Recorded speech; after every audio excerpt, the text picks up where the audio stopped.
This is Samuel Redfern.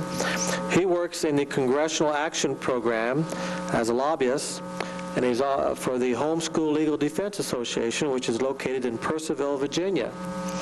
He was homeschooled all of his life in Montana. He graduated last May from Montana homeschool.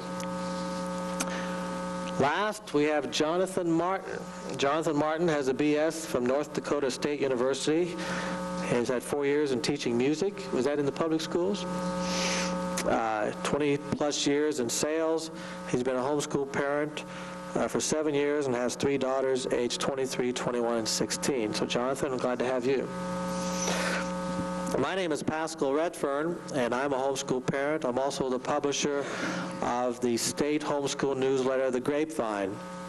So we're glad to have all of you here, and we're going to begin. I've asked both sides, and not necessarily sides on this issue, although I think you'll find there are some delineated sides, but I think there might be some agreement on some of these issues, and I think you'll find some disagreement. But I have asked the panel members if they would have an opening statement dealing with the overall theme. Now, if they want to divert from that theme, I'm not going to object to that, but the overall theme was, does it take a village to raise a child, the role of the parent and the state in educating children. So I'm going to give 2 to 3 minutes to each member, and to get a kind of a cohesive thought, I thought we'd start over here, and you guys, Eric, if you want to start, and you give your 2 minutes, or I'll even go as far as 3, and then we'll just go down the line. You'll need to speak to the mic, so the, you don't have to, can they? I guess if he can pick it up. I can come running in here and tell us that he can't hear. Okay. First, I want to thank you, Pastor, for inviting me to this discussion. I'm reminded of your comments in the letters. This is a discussion, not a debate. And I suppose that should make it a more threshold and friendly environment for all of us. As the president of the Montana Education Association, I've spent a great deal of time jousting the partisan side of privatization and public education. You'll have to pick and push the button. Not only do you have to hold it up, but you have to push the button. This is great. Well, it's fortunate that we have a competent technician working out in the hall to make sure that we know what we're doing when we're on TV here in Missoula. Let me begin very briefly. I'm delighted to be here tonight. Thank you, Pascal, for inviting me. Thank you to the other participants for being here. And thanks to the audience. And I hope that there are questions, because as I was talking before, Mike told us we weren't talking. You get the button pushed?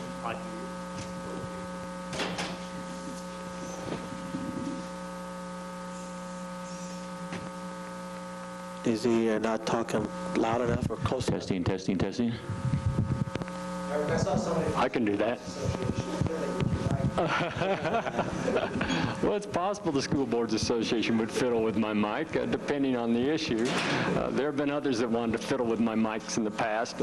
But anyway, back to where we were. Pascal, thank you. Thank you, participants. Thank you, audience. I apologize for the technical errors that we've committed here tonight, and presumably that won't happen again. Again, I'm looking forward to the discussion this evening, in particular the Q&A. There's no question the Montana Education Association has been actively engaged in the issue of privatization of public education. We're very concerned about tuition tax credits and pay vouchers, as they're called in other states. We have opposed them for a number of reasons, and we will continue to oppose them, I'm certain. We have not, however, taken a position of opposition to homeschooling in this state, and we have always honored and respected the autonomy that parents feel they must have in homeschooling their children, and we encourage that if that is what folks want to do. We are intrigued by the question of dual enrollment, and I think that we need to discuss that and exactly where we might go as a community of educators when it comes to the issue of those persons who are in non-public education and what opportunities they might see in the public sector that would perhaps cause them to enroll on a part-time basis or some occasional basis in public education. I hope that those are the issues on which we are engaged tonight, and I'm looking forward to what the other participants have to say, and then we'll get on with the Q&A. Vicki? I also appreciate this opportunity. When Representative Jor asked me to do this during the session, there were a lot more things on our minds, both of us at that time, but I think that I would like to address my opening remarks to the session that we just ended in the legislature. First, a quote, and it's interesting who made this quote, and it's very appropriate, I think. Malcolm Forbes said, "Education's purpose is to replace an empty mind with an open one." And I think that what I feel this meeting is about is an opportunity to exchange ideas about being open-minded, and us being open-minded with regard to each other's ideas and views. We spent a lot of time in the session, and we spent a lot of money and a lot of taxpayers' dollars on crime and criminals in this last session. With a trend going that way nationwide, Montana will have even a bigger crisis at hand next time, because luckily enough, we'd had an economic upswing where we were able also to put some money into education, public education. To me, the dilemma is that whatever we do, however we do that, working together, no matter who we are in this state, with open minds and open hands and committed energy on the part of all citizens, parents, non-parents, and the students in Montana, the people who care about the future of Montana, meaning the children of this state, we can commit to turning that criminal crisis around and making it one of a more positive nature, one where our children have the best future they possibly can have. The trend to me has occurred because we've neglected to work together to focus on the importance of prevention and education in whatever form that may take. We have put ourselves in this position because we have neglected those issues far too long. So whatever may come of this dialogue, I hope that the positive result will be that we can, through the hand stretching, reaching, holding, hearts meshing, however you want to make that, look at a new approach to our own personal responsibility, citizen responsibility, to turning the trend around to making prevention our priority rather than a second afterthought. Thank you. Thank you. I, too, wish to express our appreciation of our office as well as myself to have the opportunity to come and to have the dialogue. I think we have far too many one-sided conversations, and we don't get together, or we preach to the choir, or we talk to other people that think the same way we do. So I think this is a very healthy thing. I'm particularly impressed by the number of young people in this audience, and look forward to some questions from them. I tried to answer the question, and when I looked at the question, does it take a village to raise a child, I tried to figure out, well, what does raise a child mean? You know, if it means to cause or to help to rise, to awaken, to invigorate, to cultivate, I don't know if it takes a village, but I strongly believe that parents need a lot of help and assistance and support in order to do this. And they get that from many different areas. They get that from their other relatives, grandparents, aunts, uncles, neighbors, doctors, church leaders, church members, teachers, 4-H leaders, coaches. It comes from lots of different people. So whether it takes a village or not, I don't know. But I think it takes definitely more than one people, and probably more than two. Society today is very, very complicated. In a perfect world, all children would be desired, cherished, and nurtured. I'm afraid we don't have a perfect world today, and all children do not have a perfect family. And although I, along with I think probably everybody here, believes that the family is primarily responsible for raising a child, I think that all too often we have children that are not in the perfect family, or that the family, as willing and as eager as they are to do this, needs substantial help. Now, children today are raised in a very different society than I grew up in the 60s. Now, I have to admit that I was born 50 years ago, and that sounds like an incredible amount of time compared to some of the young people here. They're trying to say that's 3 times my lifetime. But in that time, a lot of things have changed. There's a lot of excitement in the future. I mean, if we take one area, technology, for example, the way in which we deal with technology in all facets of our life is incredible. And some of those have been very fearful, and some of them have been exciting. I have a daughter in the Congo right now, and she is able to communicate with us every night via internet, just some little story of what's happened that day. That's an exciting thing. That's a pro-family thing. But I think we can think of lots of other things that perhaps haven't been as positive. In terms of other changes, we're often told that all knowledge known to humankind doubles every 900 days. Well, if that occurs, no wonder we have a hard time keeping up. No wonder we all have to work together. We look at the future of our children, and we're told that our 5th graders will have, on the average, 5 different careers in their lives. Now, this isn't 5 different jobs, it's 5 different careers. So we know we're going to have to be flexible. We know we're going to have to learn. We know that 82% of all children in Montana have mothers who work outside the home. That's very different, at least, than life was when I was growing up. We know that in Montana, at the last census, that 60% of all children spend some time during their life before they've reached age 18 with a single parent. We know that 35% of all children birthed to 17 are medically uninsured, and that's a pretty scary thing for families that are trying to do everything as best they can in terms of meeting the medical needs of their children. I respect people who are able to provide for their children in all areas. My husband and I have been married for 28 years. We have 2 children that we have tried very hard to do this. It's the most important thing in our life, but we know that we can't do it alone. We've had our children in dance, piano, swimming lessons, and other things outside of school. In addition to the excellent instruction that they've had in their schools, our children have participated in science competitions, History Day, music festivals, and sports activities. And all of these would have been impossible without the support of other people, be they within the school or out of the school. So I guess bottom line, I don't know if it takes a village, but I think it takes a lot of people to raise most of our children. Thank you.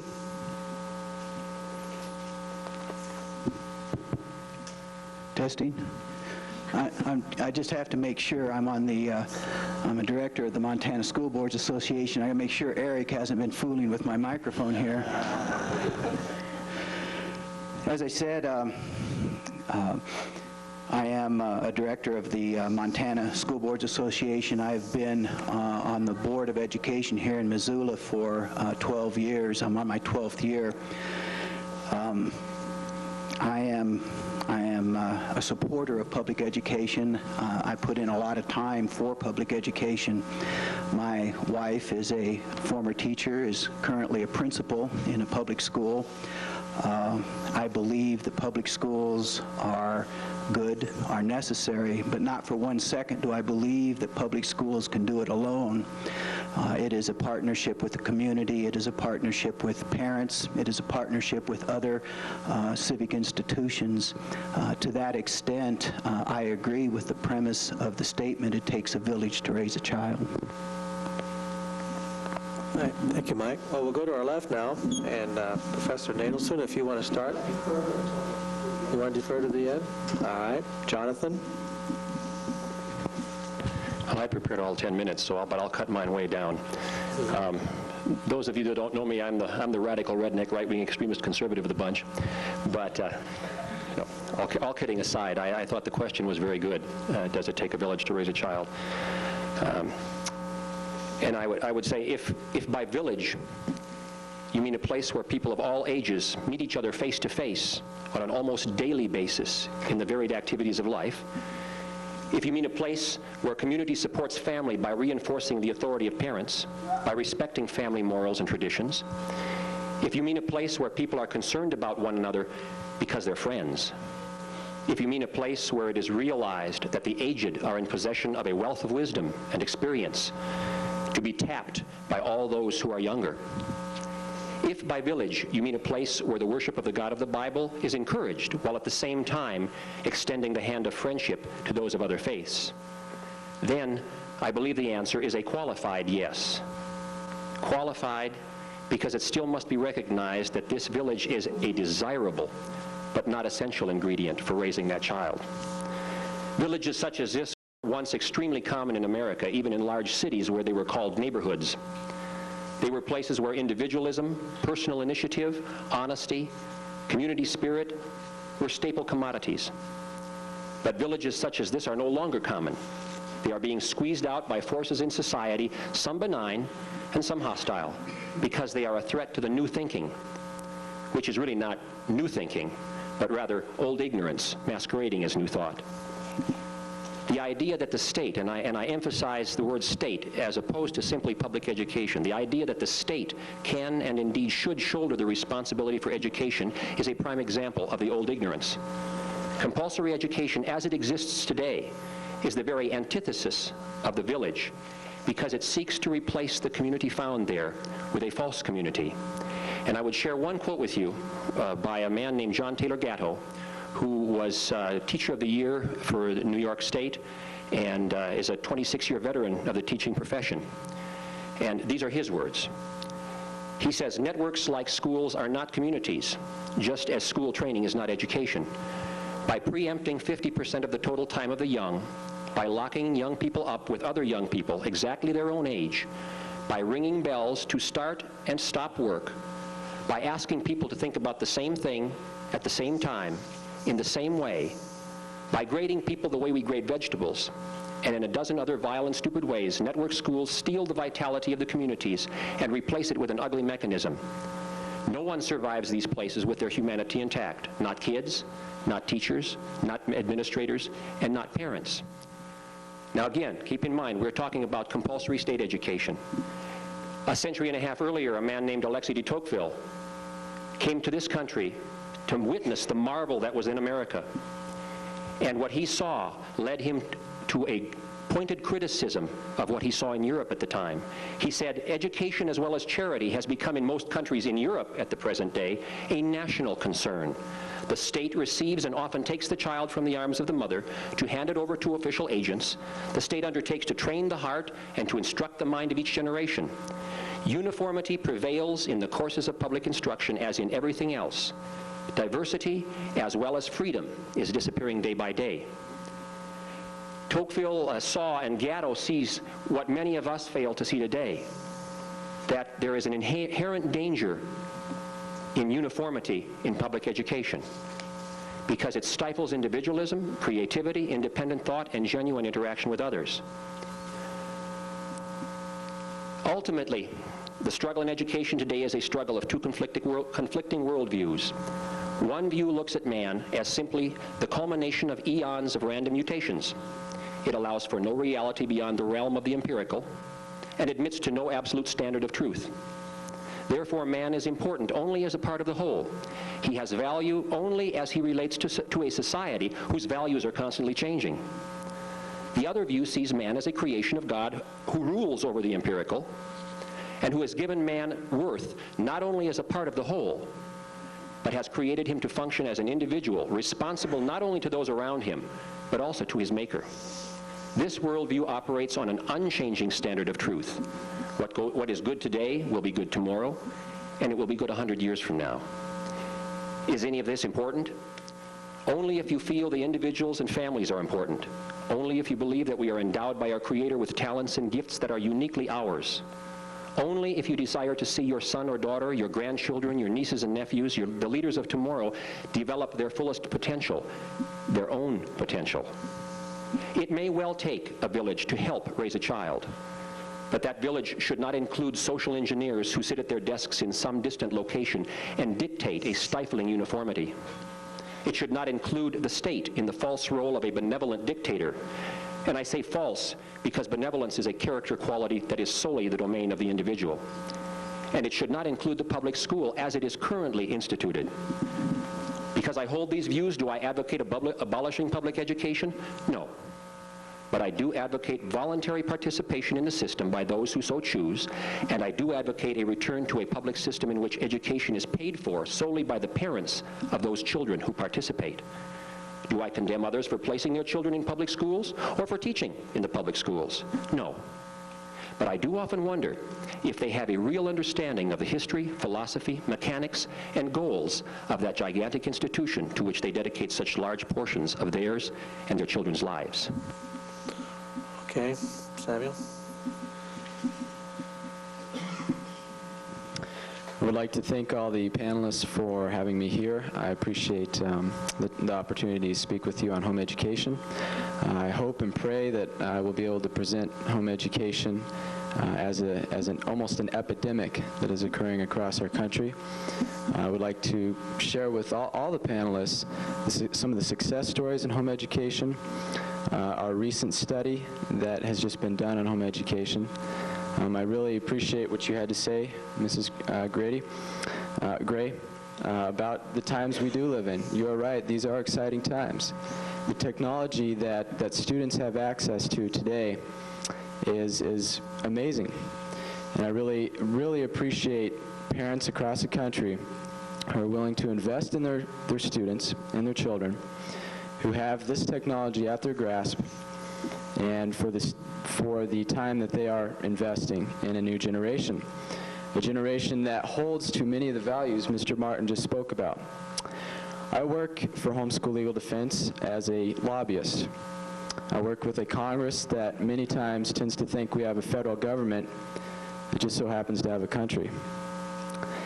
And I see the homeschool families that we train to lobby Congress, and I see the reactions of the congressmen who have families, that actual personal contact, to come in and to explain to them the convictions they hold and why they are homeschooling. Homeschooling nationwide is growing. There are an estimated 1.2 million students nationwide that are home educated. Homeschooled students are scoring in the 85th percentile on standardized tests. This is an opportunity that our nation has not seen for a long time. Homeschooling is not new. Many of our founders were home taught.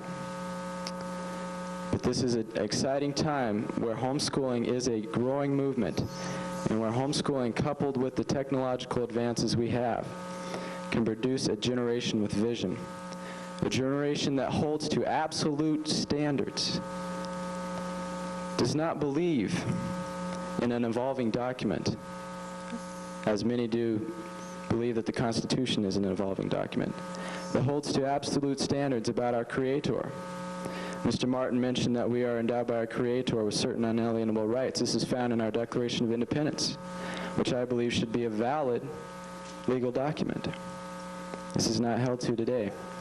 I really appreciate the time here. I hope to be able to present to you many of the things that are going on, not only the federal level, but some of the things that have gone on in the past in Montana in regards to home education. And I pray that you will have an open mind, and that you will see home education is a viable alternative, and that parents are teaching their children out of conviction. And there is a generation that is rising, and they embrace the principles that their parents have taught them. Thank you. Representative Jor?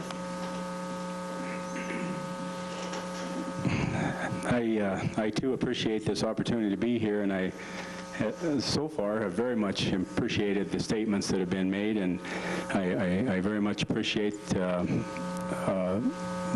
panelists across the other side of the room here for coming, and I feel like we've made progress in this educational debate in Montana in the last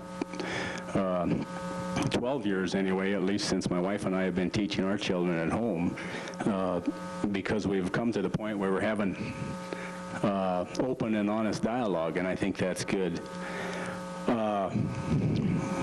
Jonathan hit very well on the question of does it take a village to raise a child, and so I won't reiterate some thoughts that I had on that, but I have a general disagreement with that statement for this reason, because I think a more fundamental question or statement would be that it takes a family to raise a child. And as briefly as I can here, I would like to just espouse what I think is perhaps my greatest concern as we consider this idea of education and educational concepts and educational methodologies, and that is the question of is who is the ultimate authority. And my concern stems from a thought that is expressed in the MEA Today magazine, and I read this, and Helen and Eric probably remembers it, but I want to read it because it expresses an idea that is basically, I see as upside down. And it's on an article on the home school, rights and responsibilities. And the first sentence starts out, in light of the importance of education in a democratic society, how much freedom of educational choice can legitimately be granted to individual citizens? It goes on to list the current home education statute in Montana, and then it ends the first paragraph with this sentence. Implicit in these provisions is a belief that parents will not betray the trust that has been placed in them by the state. And my concern is that, in my mind, from a philosophical perspective, that is backwards. It's not the state that delegates authority to the parents insofar as educating their children. It's the other way around. If my children are in the public schools, that is a delegation of my authority to the school to educate my children. If they're in a private school, that's a delegated authority from myself and my wife to that institution. And I guess a grave concern that I have is that we reestablish that understanding. And I say that with the belief that the inalienable rights that Jonathan talked about, granted by our Creator, that I as a parent have an unalienable right granted by God, and responsibility. I think we need to always throw that in there. Rights always require responsibilities. But that is a right that I see as not subject to a vote of a majority. That it's a right that government is instituted to secure and protect, rather than see itself in a position to delegate to me. All right, Professor Nadelson. Well, I asked to go last in part to see what everyone else would say, and I have to say that I'm delighted with the quality of the presentations that I've heard, and Pascal, you are to be commended, and your group is to be commended for putting this together. The position I'm going to be taking tonight is a position that I haven't always been in, but I certainly am tonight, and that is being the person in the middle. I guess my benchmark for how we analyze these questions is the best interest of our children, and of course the best interest of society. But I think if we do the best interest of our children, that society will be served in that way. And keeping in mind the best interest of our children means that we're not going to take any particular institution or system and erect it on a pedestal. We're going to take advantage of those institutions that are best for educating our children, and we are going to not necessarily prop up those institutions that don't do such a good job at helping our children, or we're going to work to reform those institutions. Now, one of the marks of an advanced society is a rejection of, or a moving beyond, something that is a mark in a primitive society. Primitive societies are marked by the notion of one size fits all. You know, in medieval Europe, practically everybody wore the same kind of clothes, except for the knights and the nobility, but that was practically everybody wasn't knights or nobility. They all wore the same kind of frocks, woven out of the same material. And there was very little individualization of food or of clothes or of any other product, or for that matter, of education, of course, of which there was very little education. As society becomes more advanced, we are able to move into a circumstance where products, services, and so forth can be tailored more for individual needs. This is particularly important in an area like education, which has to be very sensitive to the individual needs of students. And so we should not, I think, take the view, certainly not today, that one type of education is best for all. I have encountered homeschoolers who tell me in very strong terms that homeschooling is the only way to go, and that anyone who doesn't homeschool is betraying his or her kids. I've heard some of the same comments sometimes from parochial or private schools, and I hear those same kinds of comments a lot, either directly or indirectly, from people who describe themselves as supporters of public education. I want to make clear here that I am a supporter of public education. I was educated in public schools right through high school, and they did a great thing for me. But I also recognize that we cannot take any one institution and elevate it above the needs of our child. And so in this society, we need a multiplicity of approaches. And we need to empower parents to give parents the financial ability and the information they need so that they can choose among those approaches. My wife and I have 3 little girls, ranging in age from 6 to 10.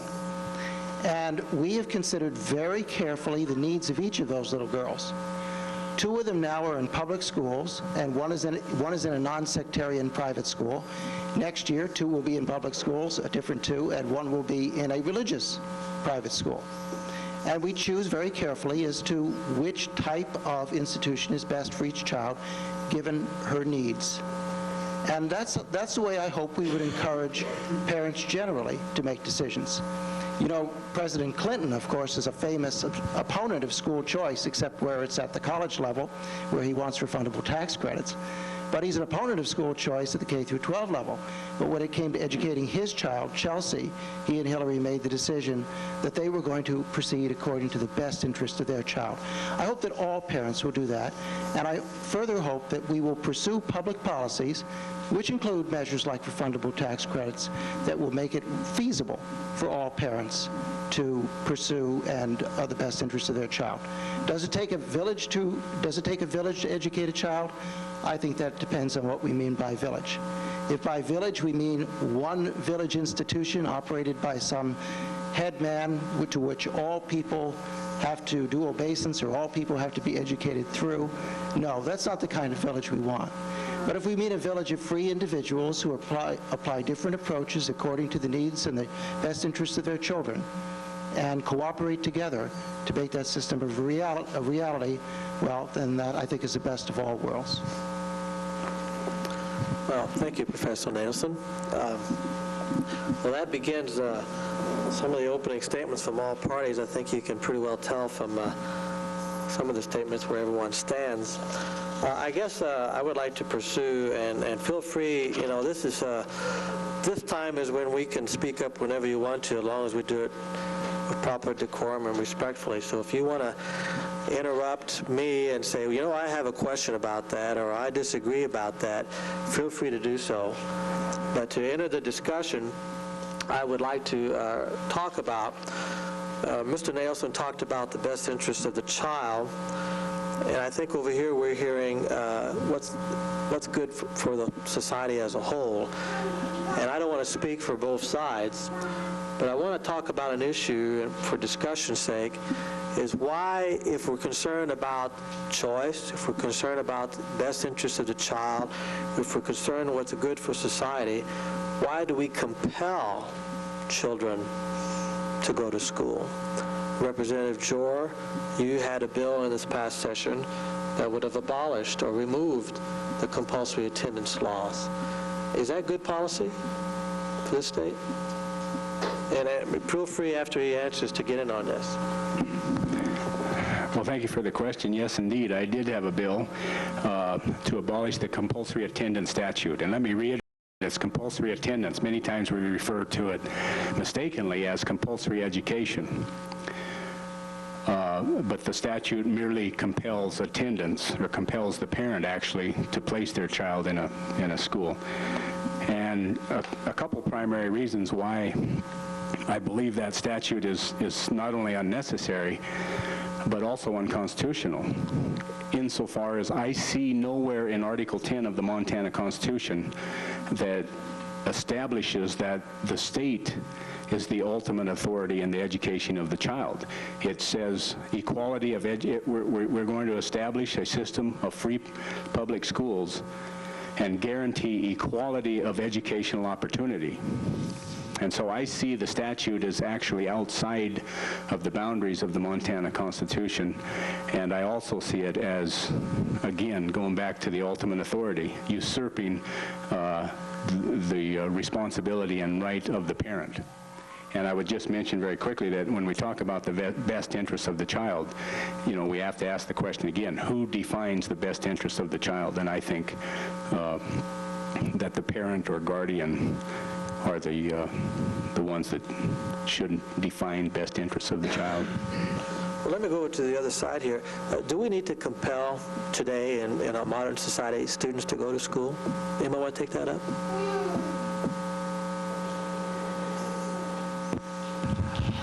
I think I agree with Vicki, who just commented to me she didn't know exactly where to start. Let me say that Representative Joer and I jousted on this very issue before the legislature, not only in this past session, but in '95, and it is not our opinion that we should repeal the statute pertaining to compulsory attendance.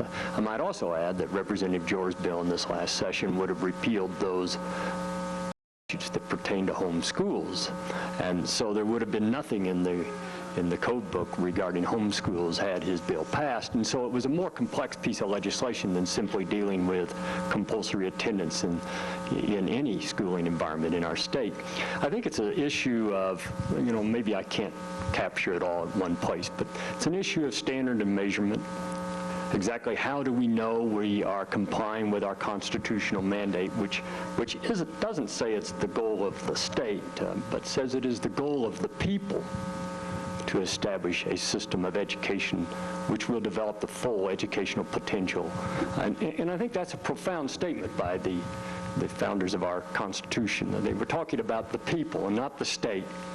But how do we know whether we're delivering, if you will, educational opportunity if we don't have the kids in school to, if you will, work whatever we can with them to see that their educational opportunity is met? Secondly, and we've heard a lot here today and tonight, and I'm very inclined, you know, viscerally to jump right in and say, yes, you're quite right. Families are the essence of our society. That parents are what children must have, and that in order to make a good community, a solid community, a productive community, we need parents and children in families. If that described America or Montana or Missoula, well then I would say fine. Because probably in that context where all God's children had parents and they were in loving families and there was no question about where they might be if there were no school, then I suppose we wouldn't need compulsory attendance. You know, compulsory attendance in part evolved out of child labor laws, you know, and concern about children working in factories and sweatshops or working at all at very minor ages, and how do we, if you will, employ adults if we're going to employ minors in. And I think the industrial age in America brought out some very unhappy circumstances, and compulsory attendance helped resolve some of those things. And I might agree that in the best of all possible worlds, maybe a mandate that children be in school from essentially ages 7 through 16 in Montana, that's essentially the mandatory age, is something that we could visit. But it's not something that we can visit just cavalierly by sweeping from the code books compulsory attendance. I think that's a dangerous proposition.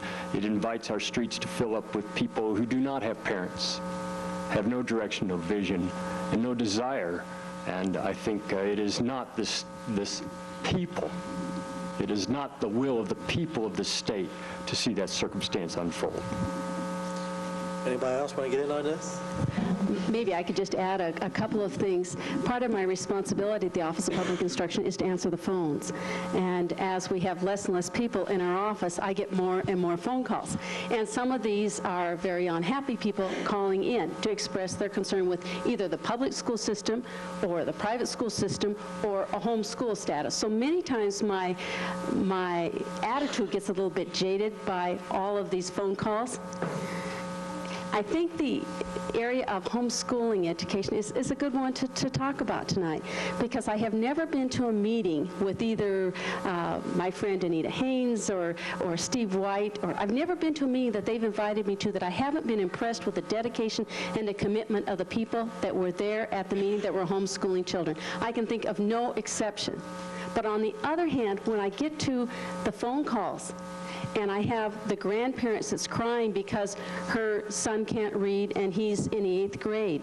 Or I'm talking to a young man that I did from Lincoln County area who has now found out that he can no longer stay at Spokane Community College because he doesn't have either a GED or a diploma from an accredited school. Then I get concerned, and I think that we need to have lots of information out as to the consequences of the action that we take with children.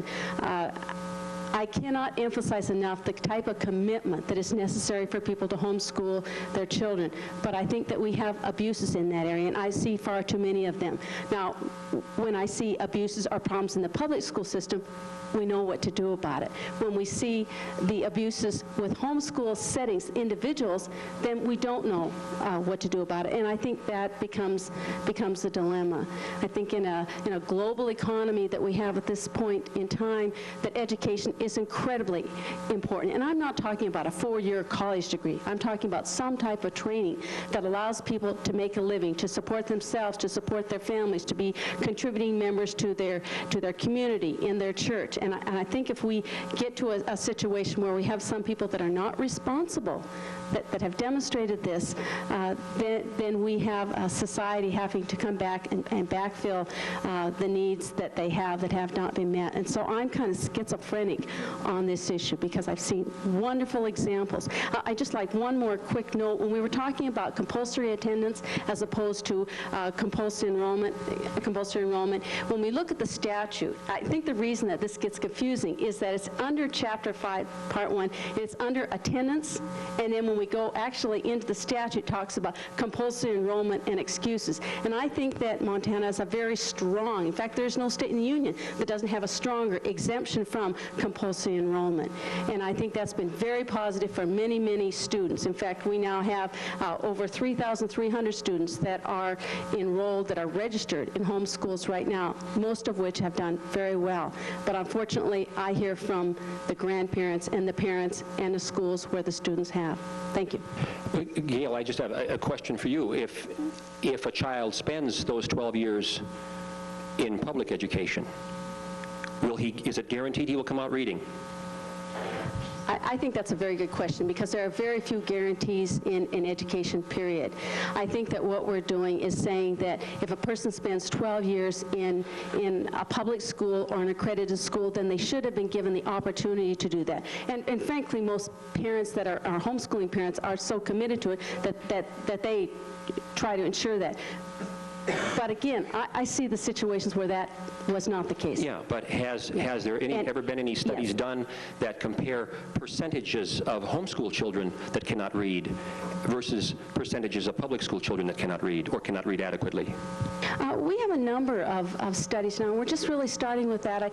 I think it was, I want to say, well, I can't remember. It was after '89, Dr. Brian Ray, that I think many of you know from, he was then, I believe, at the University of Washington, has done a study. We tried to do some studies within our office as well. One of the most difficult things that we had, though, is in contacting homeschool parents who were not very pleased with the public schools, and they certainly weren't very pleased with a state agency coming in. So we had a lot of difficulty getting information. One of the things that we have wanted to have is at least the opportunity for children in our homeschool setting to have testing done if their parents choose to do that. We have that in Montana. Homeschoolers across the state have an opportunity to test virtually every year, if they so choose. We have a number of situations where homeschool parents at least call me and tell me that they do not have it. Sometimes the county superintendents will do it. Many times the parents are committed and will do it. But we certainly have somewhere where they're telling us that they don't, or that the parents are unwilling or unable to do it too. But again, I want to emphasize, I'm not talking about the majority here. If I may interject, you had mentioned Dr. Brian Ray's study, and not to take away from the subject at hand, but I would like to take this moment to pass out a new study that was just done on home education. I had mentioned some figures earlier on the amount of homeschoolers across the United States and what they're scoring. Jessica is going to hand out over here this new study that was just done. I would like you to, Mr. Feaver had made a comment earlier, and I appreciate it, Mr. Feaver, that you had said that the MEA does not categorically oppose home education. I do know from my many dealings at the federal level that the National Education Association does in many ways oppose home education. And in their resolutions, they do state that they do not believe home education is a viable alternative. Now, I would like to just point out, if you could, in the study, some things we've been talking about. I think it's really important on page 4. We've been talking about the state's role in education, and memory serves me correct. I talked to Mr. Feaver earlier this evening about H.R. 6. I'm not sure how many are familiar with H.R. 6, but in 1993, Congressman George Miller out of California submitted a bill that would require teacher certification for home educators. We barely caught it, and we had 2 weeks to act upon it, a homeschool legal defense, and we had over 1 million calls to Congress, and we basically shut down the switchboard over this bill. Now, I'd just like to turn, if you could, to page 4 of this study, and you'll notice in the upper left-hand corner, is teacher certification necessary for high achievement? And in the second paragraph on that page, you'll see that the data shows that there is only 3 points between a parent that holds a teacher certificate and a parent that does not.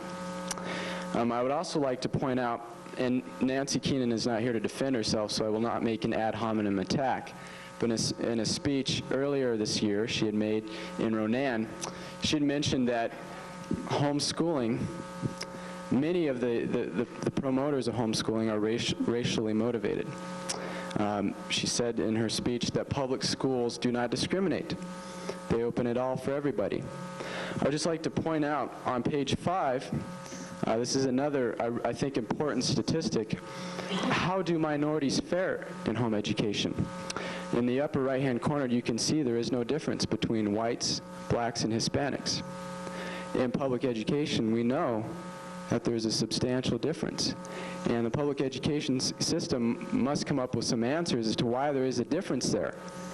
And as the study shows, there is not a difference among those that are home taught.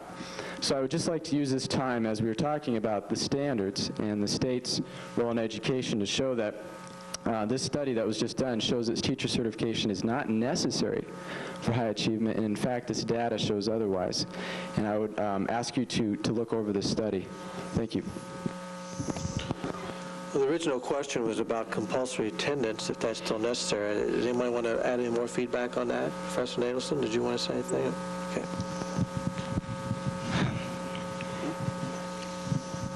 I'm an academic. One of the things that us academics are familiar with is something called the utopia fantasy, or the utopia fallacy, excuse me. And the utopia fallacy works like this.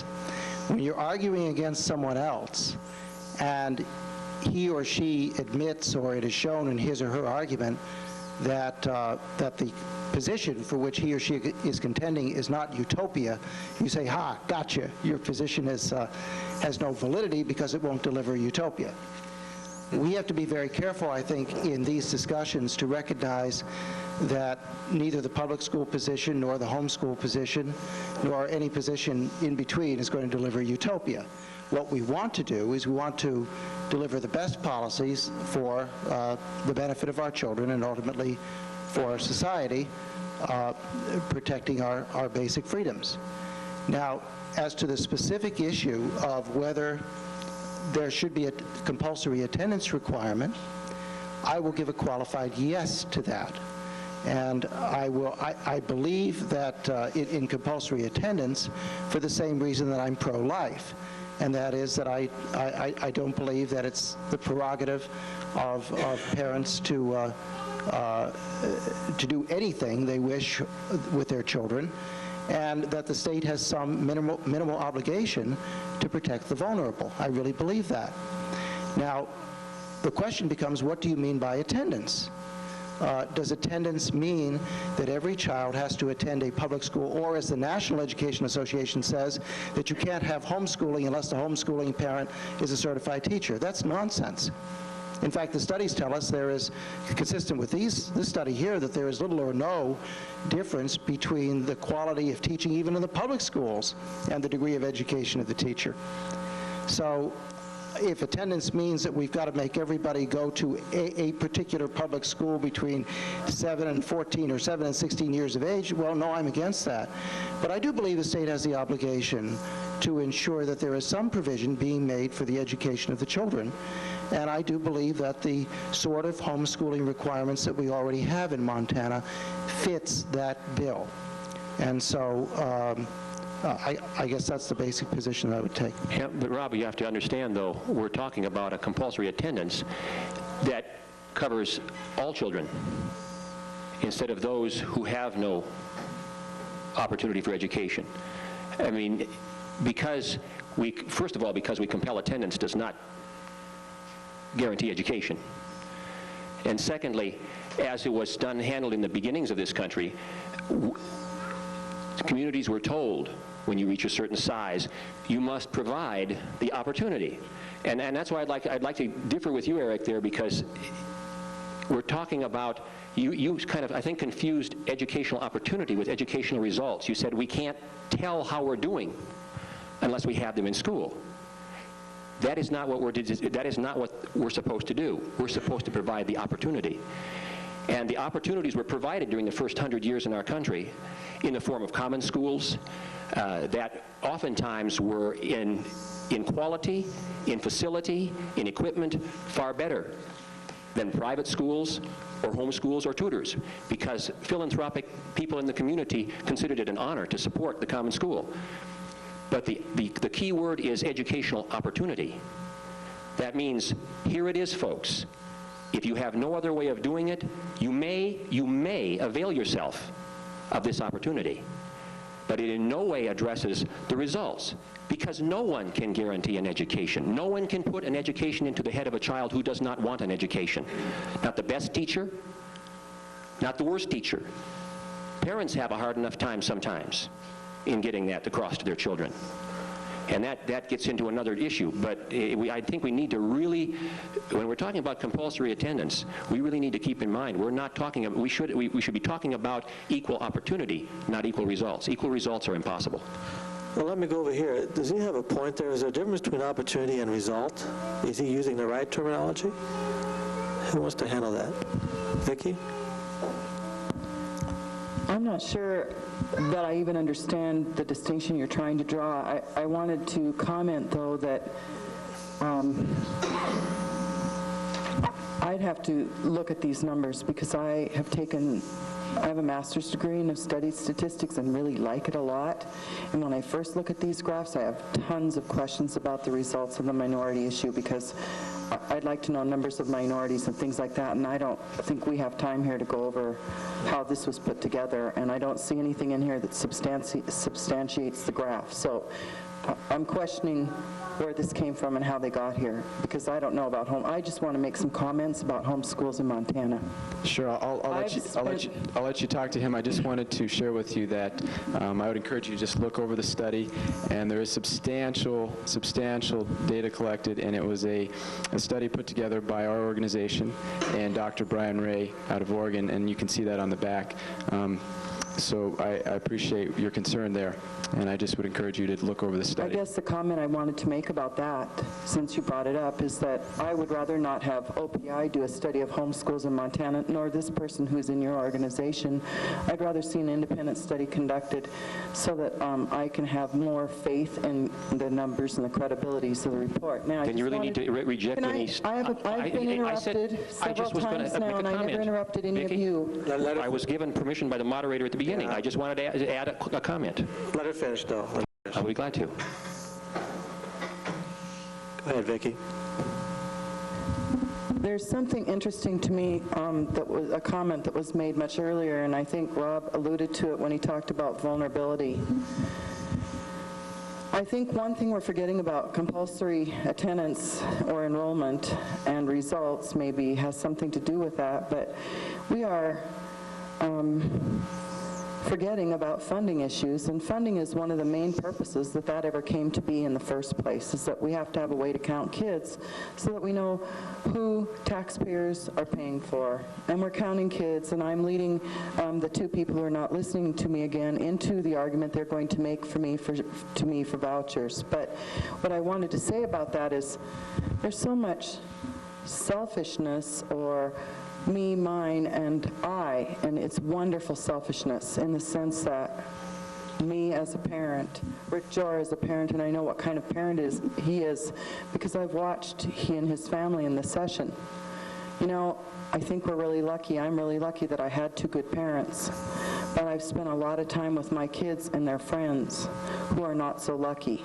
And we've spent a lot of time talking about values and compulsory attendance and the vulnerable. Now, there are a whole bunch of people out there that have parents who could give a damn. To me, what's best for my kids is that I raise my children to be respectful of themselves, of me, and of other human beings, and of their ideas. To go back to what Forbes said, education's purpose is to replace an empty mind with an open mind. A homogeneous society, and when you go back to what Rob said about primitive societies that are homogeneous, in other words, they dress alike, they talk alike, they think alike, to me are not societies of open minds. If we have compulsory enrollment for one purpose or another, it came to be for lots of reasons, and I believe in compulsory enrollment for the sake of those children who are not lucky, like some of us in this room have been. Compulsory enrollment, to me, gives the teacher who is part of the village an opportunity to have an impact in helping that child be encouraged to have education in their lives, to have an open mind. Now, a teacher could be a parent. A teacher could be a traditional teacher. A teacher could be someone who is a neighbor. But if we don't have teachers and we don't have a way to expose that child who does not have the luck or the fortune or whatever you want to call it of a supportive environment, that person has no opportunity for that open mind, has no opportunity for education. Therefore, there will be no result. Whether exposure just to that classroom or just to that teacher, whoever that may be, whatever that environment is, gives that child the opportunity for that open mind. To me, that's what's most important for kids, not how they get it, and not who says what about what, but where it comes from and how that exposure, whether it's forced or not forced, whether it's a non-parent's fault or not, that child at least has some exposure, and therefore the opportunity is presented, whatever format that may be. Well, I would disagree, though, that we cannot bring people's names up. If we cannot determine what a person believes by what they say, I don't know how we can determine it. And I for one, didn't hear any attacks. I heard quotes, I heard statements that were made by these people, and that is how we determine what a person believes. Now, if I were to say so-and-so is a no-good louse, that's an attack. But if I say so-and-so said this, that is not an attack. And if it's taken as an attack, then there's a misconception, because that is the way we do things, is we speak about them, we write about them, we express our ideas, and we should put ourselves open to be criticized about those ideas and be able to stand behind those ideas. That's important. And the second point I would like to make is you said we. We have to assure. We have to do this. Who is the we? Well, let's That gets back to Rick's comment about who has authority. Who is the we?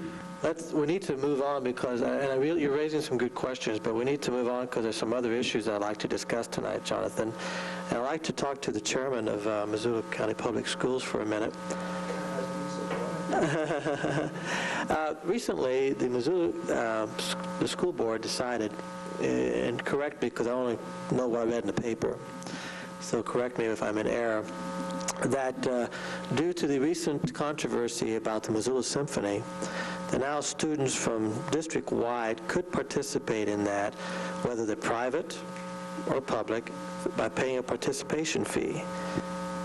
So now private students or public could participate in the symphony, and that kind of removed the obstacles of whether private students could participate in a public school function. Am I correct? Initially, we had a problem. There were a number of students from other districts, Stevensville, Frenchtown.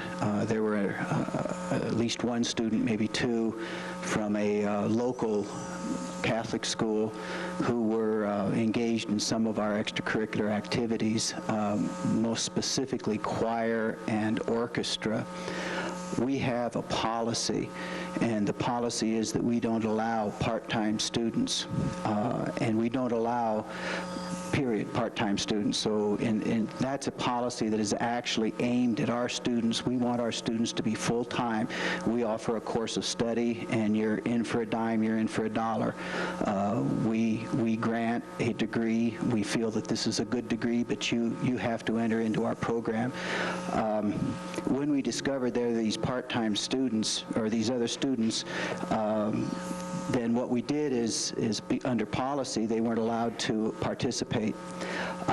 We have re-examined this policy, and since the symphony is not duplicated by other districts. Other districts have band, other districts have choir, but the symphony and the strings is the one thing that they can't get in Frenchtown, in Stevensville. That's why they come here. We have started a program to offer that in conjunction with other people here in Missoula, and it will be, I believe, the way we offer driver's ed. It's a fee for services, and so anybody that wants to pay the fee can join this symphony. And that would be either public or private? It would make no difference. The question that I'm asking, is this the direction that public schools might go? We see more and more participation fees in order to participate in extracurricular activities, thereby allowing both public or private to participate. Are we going in that direction? I don't think so. We are charging fees because of funding. So for extracurricular, there's a fee for each activity up to a certain amount. There's also a family cap, but nonetheless, for track or speech, drama, whatever the activity is, it's still restricted to students who enrolled in Missoula County Public Schools. We do offer driver's education during the summer and after school, and it is not part of the curriculum. Therefore, we just simply charge a fee. We make it self-supporting, and it's open to anybody that wishes to take it. This symphony is envisioned to be something like that, and you might look at it as a service that the district is offering. Okay, this is open for discussion, and what I'm asking then is the participation of private students, whether they be going to a sectarian school or a homeschool, involving themselves in some type of piecemeal or part-time in the public schools, whether it be by participation or by part-time enrollment or dual enrollment. Any thoughts on that? Well, Pascal, I think I have a thought or two, and frankly, I'm glad, Mike, to have your explanation of what you're doing with the symphony. The Montana Constitution honors the supervision and control of local school boards over their school districts. It's in the Constitution, so it's a very high honor that school districts hold for our communities. They have the power to decide what programs will be provided by and large under the accreditation standards of the state of Montana. And I think that's exactly what the KEP team decision was all about up in Conrad, as to whether there was an opportunity there for a student to participate or not, depending on, in part, the authority of the local school board to make a policy in that regard. And in this case, the school board in Conrad chose not to allow that student to participate in volleyball from a sectarian environment. And the KEP team decision of the Supreme Court upheld that.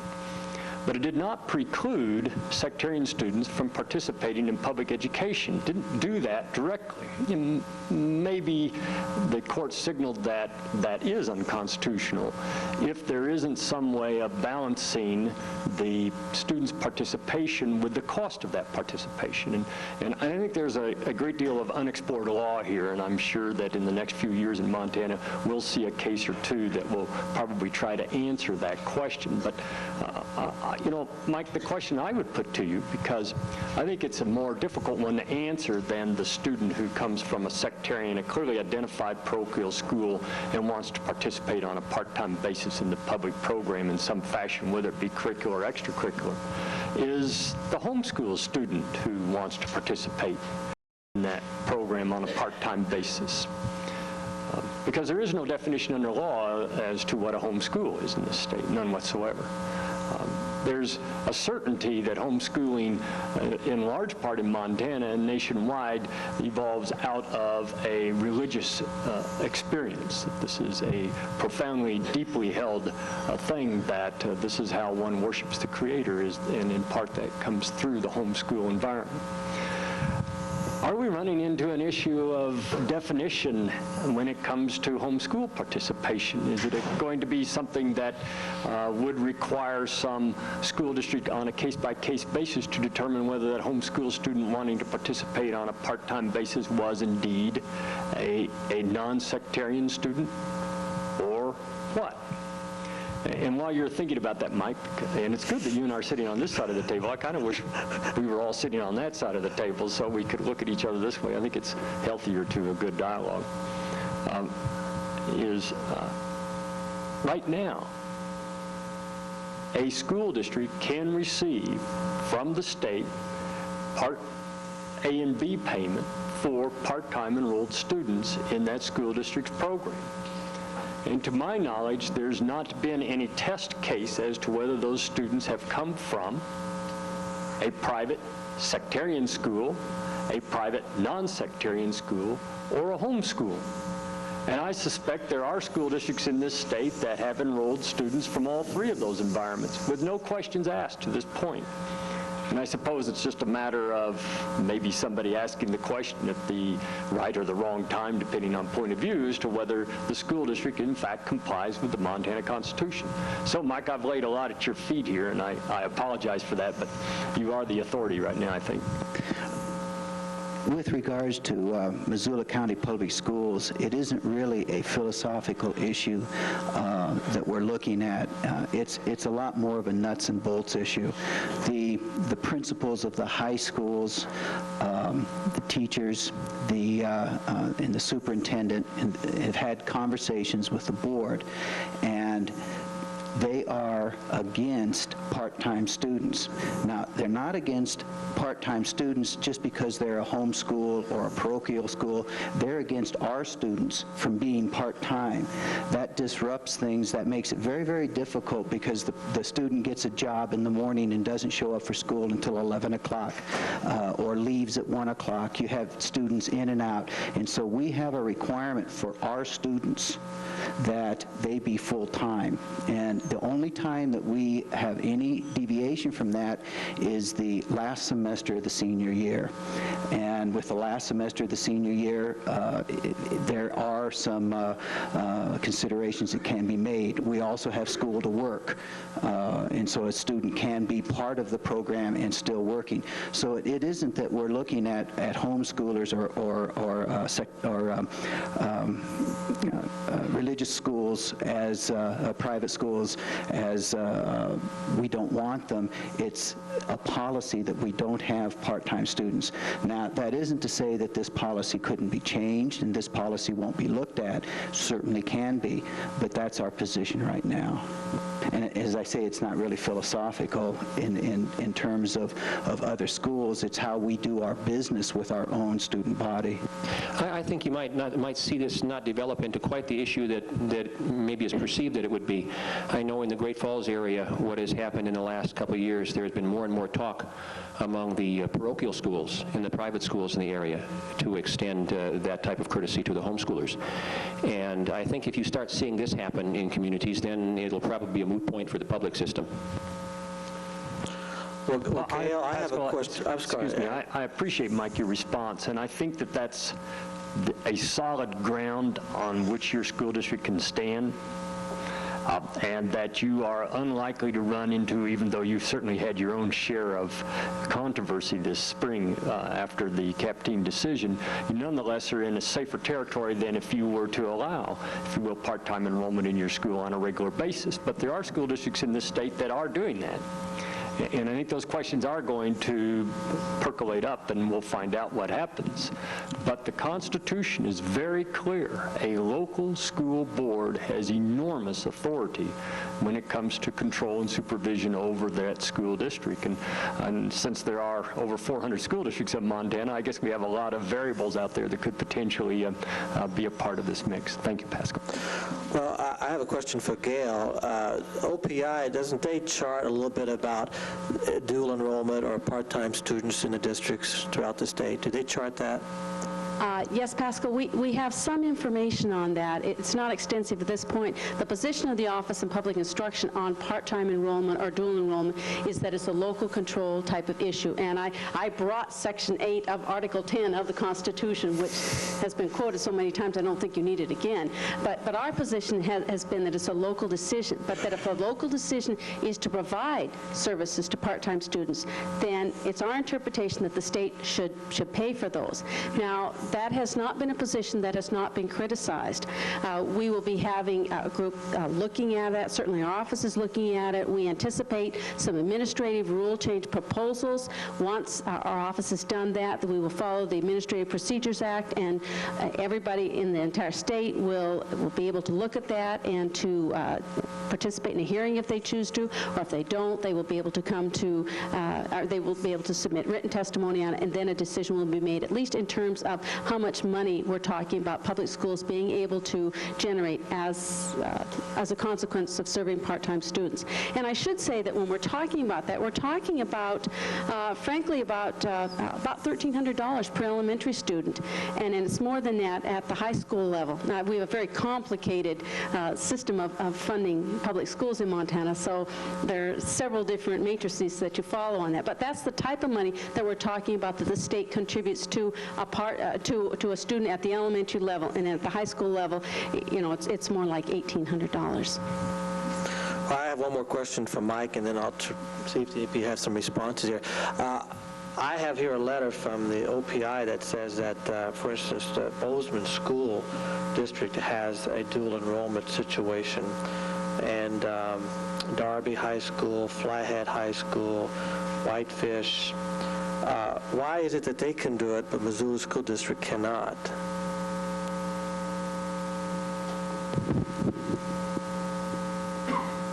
It's a policy. We formulate our policies by talking to our teachers, our principals, the parents of our students. We have a policy committee. Now, this particular policy predates my being a high school board member, I've been a elementary board member for 12 years, but actually high school only since unification, and this is, I believe, our 4th year of unification. So this policy I didn't even know about until I read about it in the paper. And my understanding of it is, at the time, we wanted a policy for all our students, and we didn't make any exceptions. And so if we're not going to make exceptions for our students, we're not going to make exceptions for other students. That's my understanding of it. Okay. For the sake of the audience, the Capteen case, I'm going to ask Mr. Professor Nadelson, he's the only lawyer here as far as I know, if you might explain a little bit what the Capteen case was about and if any thoughts he has about that. Yes, I passed out 3 sections of the Montana Constitution, and they're back there. That's why I was going back to see if there were any extras left. Are there? Because our panelists don't have any of them. Yeah. Very familiar with the case. So I think... Well, it's the sections of the Montana Constitution that, in particular. I think Gail already has some of the sections of the Constitution.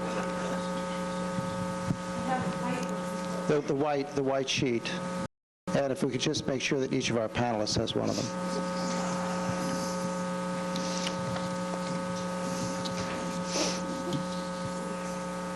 Okay, it's just the white sheet that they need at this point. It's fine for them to have the others, but it's just the white sheet that's important.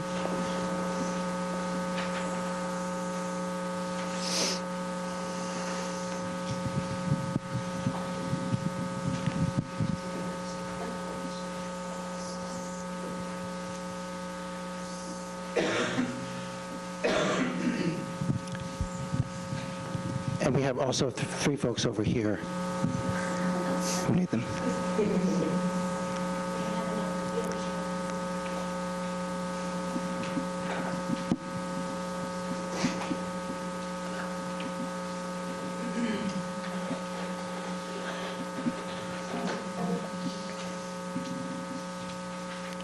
Well, while she's doing that, we were to have a person here either by phone conference or present dealing with a new movement called the Separation of School and State Alliance. I have them. But that individual was not able to come, or we were not able to hook it up by phone.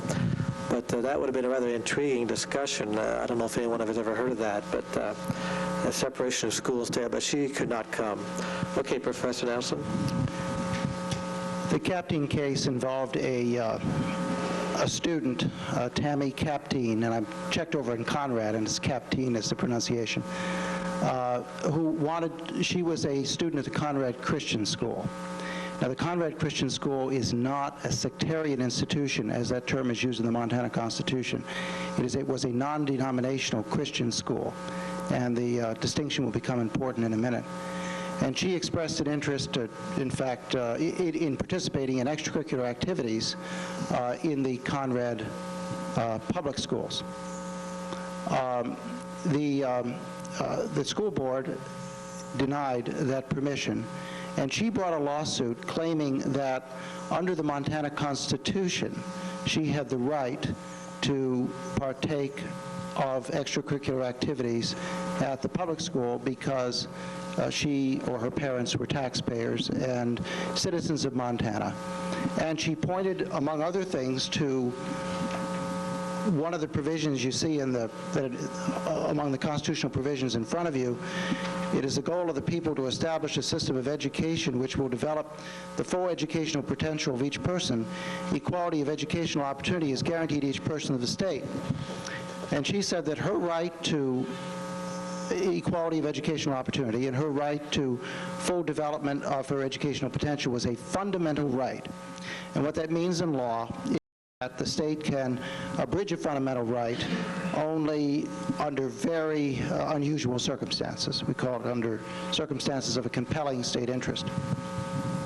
The school board argued that, well, this is not true, that education was not a fundamental right, that it was a right in the Montana Constitution, but it didn't rise to the level of a fundamental right, and that since it was not fundamental, it would be okay for the school board to exclude her if it did so upon a reasonable basis. And the reasonable basis was pretty similar to the reasonable basis that Mike mentioned, and that is administrative convenience. Now, the particular sections that you have in front of you are a constitutional lawyer's nightmare in some ways. They are kind of contradictory. They create a lot of interpretation problems. I mentioned, for example, that I included, for example, at the very top, Montana Constitution Article 5, Section 11, no appropriation shall be made for religious, charitable, industrial, educational, or benevolent purposes to any private individual, private association, or private corporation not under control of the state. If you read that literally, we could not have a welfare program in Montana. That would be unconstitutional because it would be giving appropriations to individuals not under control of the state. We could not have a Medicaid program, which is basically a health insurance voucher. And so, not surprisingly, the Montana Supreme Court has not interpreted this provision the way it seems to read.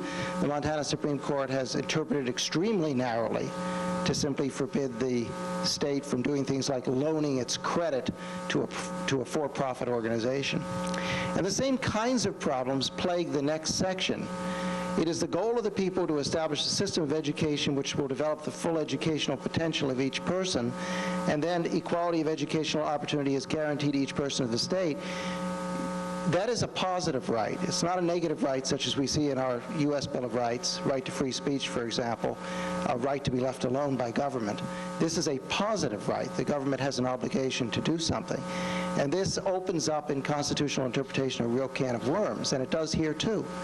For one thing, equality of educational opportunity may be inconsistent with full development of educational potential.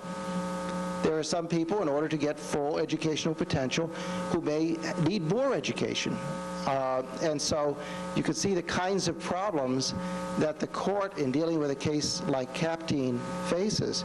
And the second section recognizes, the state recognizes the cultural diversity or the distinctive contribution of Native Americans. You could see where that might, under some circumstances, come in conflict with the equality provision in the first section. And then down in the third section, you've got a statement that the legislature shall provide a basic system of free, quality, public elementary and secondary schools. Well, the very term basic suggests that those schools are not such that are going to develop the full educational potential of every person in the state. So you've got some real constitutional thicket here. What the Supreme Court of Montana did was it bumbled along sort of incoherently, but it reached, in my view, the right result, which is that the local school boards ought to be able to make their own decision, that there's no clear mandate here from the Constitution, and so we ought to leave the question of whether private school or homeschool kids participate in the public school process. We ought to leave that to the political process. Now, it may be unwise for schools to take an exclusionary attitude. I think that probably Jonathan Martin is right. When the private schools start doing it, the public schools will have to loosen up and forbid it more than they do. But it is still the right of the local schools to do that. And that seems to me to be the right answer on another ground too, and that is that the empirical evidence, the studies, are rather clear that local education is the best education for kids, and that centralization is a key to a declining quality of education. Now, that ends the main part of the Capteen decision. However, 3 judges went on to say that a particular provision, which it appears on your sheet of paper, it's the bottom one here, Article 10, Section 6, that this actually forbids, a school board from permitting religious school students to participate in school activities, in public school activities, because it violates this provision, this one at the bottom, which is colloquially called the Blaine Amendment. It's called the Blaine Amendment after James G. Blaine, who was a prominent political figure back in the 1880s and who convinced many states to adopt this. And that provision, that opinion, which was not, or that what we call dicta, those additional words, like gratuitous stuff that 3 judges put in there about the Blaine Amendment, prohibiting a school board from permitting students at religious schools to participate, that seems to me to be clearly wrong as a matter of constitutional law. For all sorts of reasons. First, the Blaine Amendment is targeted specifically at denominational schools. It was originally targeted at Catholic schools, and it was an anti-Catholic device. And the Conrad Christian School was a interdenominational religious school. But also because there is a case in Montana decided in 1971 called the Lutheran Social Services case, which was never cited to the court. I talked to one of the attorneys in the case. It was never cited to the court. The court didn't discuss it and apparently overlooked it entirely, which makes it clear that if the state is giving just some kind of incidental aid to kids and is not actually writing a check to the school, that doesn't violate the Blaine Amendment. So there you have basically the Capteen case, the central decision that it's really up to the local school board to make those decisions, and that strikes me as right, both as a matter of constitutional law and of policy.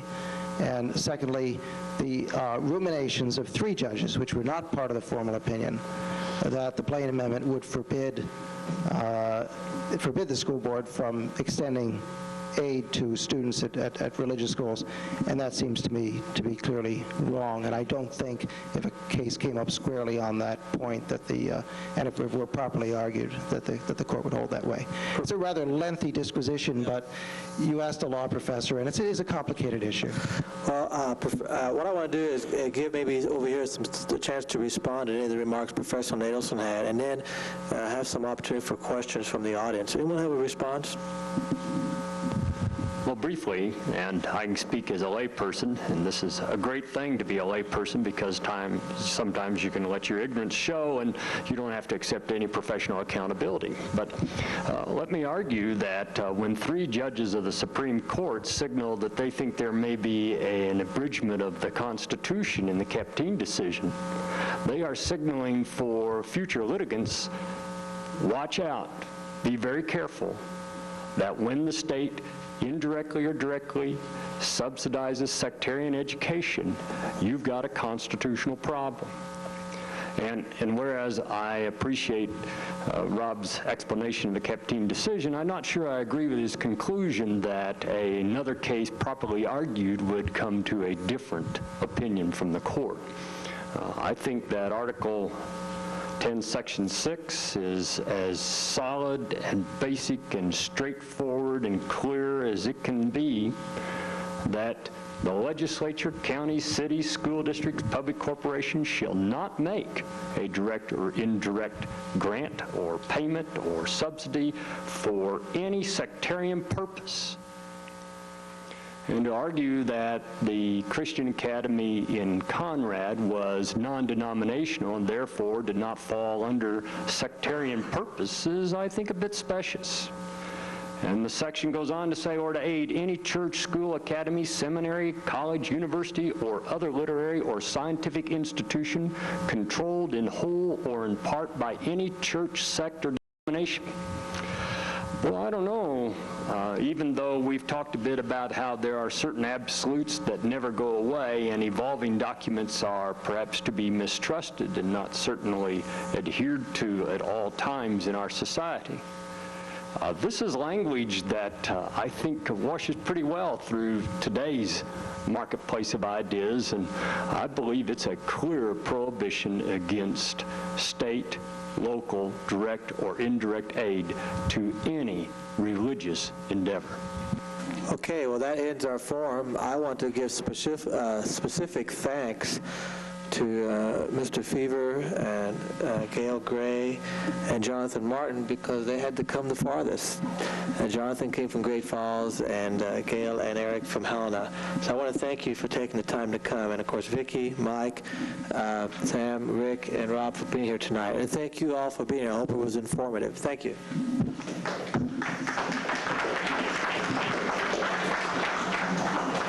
If anybody is interested in some statistics in terms of the number of students in homeschools, private schools, and the total, I brought, it's my teacher background.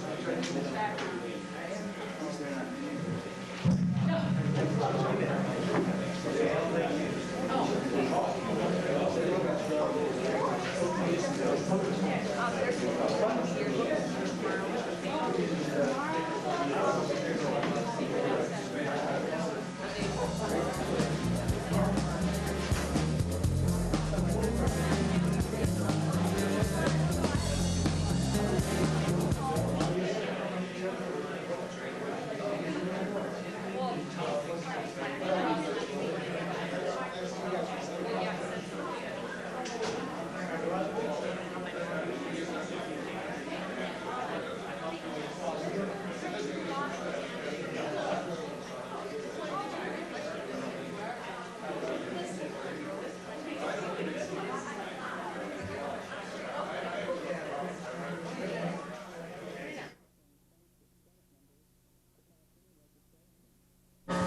takes is 51 House members and 26 Senate members to pass any legislation. And any citizen legislator in Montana can bring forward any idea. And I think we saw a lot of those ideas in the last session of the legislature. And I wouldn't be surprised if we see those again. But for whatever reason, that bill did not pass. And I don't even remember it, so it must not have gotten even to the floor. It must have died in committee, and it didn't have enough support to even pass the muster in a committee. And it could have been a bad bill for a lot of reasons, not for the concept in itself. So that's how that all works. So I'm sure we'll see it again. Just a comment about that, though. It's important, I guess, to stress the fact that we are citizen legislators. We come from all walks of life and backgrounds and have all kinds of upbringing and ideas and religions, and we swear and uphold the Constitution the first day we go there. We raise our right hand and support the Constitution of the United States and the Constitution of the state of Montana. When we do that, some people understand the Constitution in different ways, and that's why we have the court system. We are the citizens' branch of government, and to me what's important about that is what Speaker Mercer argued with me about one day. Is I said, some of these ideas, we're spending a lot of time on them, and they aren't going anywhere, and it causes a lot of heated debate. And he said, just remember, we're all from all parts of Montana, and we all have ideas. And I remember that, and I respect that. As I swear to uphold the Constitution, most of us realize that means that we defend the right, and I will, as long as I'm a citizen, defend the right to anyone to their own religion and their own choice. And when people make those choices, then I think they need to live by those choices. And I do, when I legislate, I think I'm doing every day striving to uphold the Constitution. So that's where we come from. But 51 votes in the House and 26 votes in the Senate gets you a new law or gets rid of an old law. Well, let me ask you a follow-up, Vicki. Isn't the impetus behind dual enrollment is that private students are paying property taxes to the public school system and not receiving any benefit from it? No, I don't think that's the impetus. I guess if I were a parent who chose a homeschool situation or a private school situation,